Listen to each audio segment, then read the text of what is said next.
বন্ধুসকল আপোনালোকে চাই আছে UD ব্লগ এণ্ড এণ্টাৰটেইনমেণ্ট আৰু আমি আজি গৈ আছোঁ ফুৰিবলৈ এটা বিশেষ ঠাইলৈ আৰু আপোনালোকক সেই সকলো দৃশ্যবোৰ দেখাবলৈ চেষ্টা কৰিম। আমি সেইফালে সোমাই দিব লাগিছে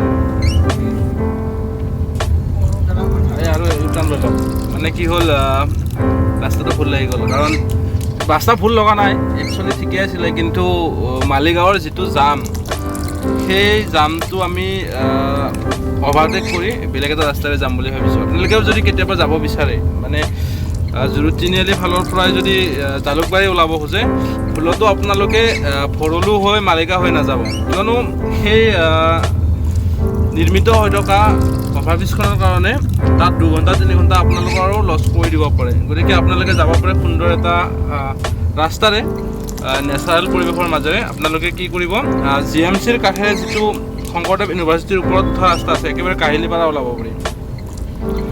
সেইটোৰে কাহিলীপাৰা ওলাই আপোনালোকে ডাইৰেক্ট লখৰা ওলাব পাৰিব। লখৰা হৈ এইফালে বাইপাছ হৈ আপোনালোকে গুচি যাব পাৰিব। আপোনালোকৰ সময় বাচিব, বহুত সময় বাচি যাব।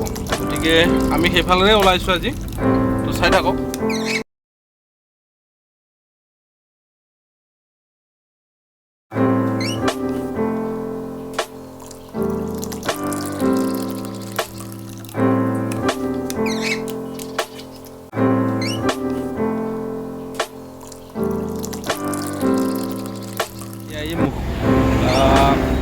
কি পালোঁ, আহি ব্ৰিজখন পাৰ হৈ আহিলোঁ। আহি আমি পালোঁ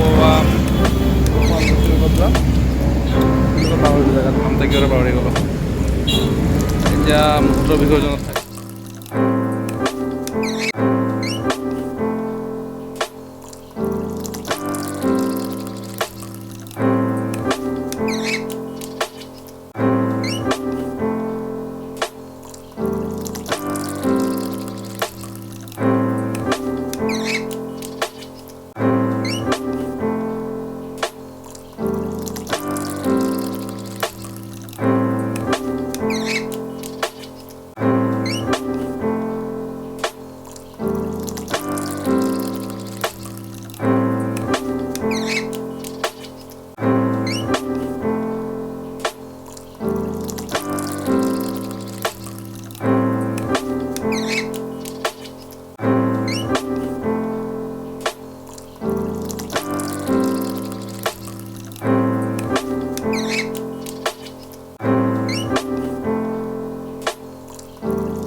একচুৱেলি মানুহটোৰ এনেকুৱা কাম কৰা পাৰ্চনেলিটি নাই, পাৰ্চনেলিটিটো নহয় এনেকুৱা কাম কৰা।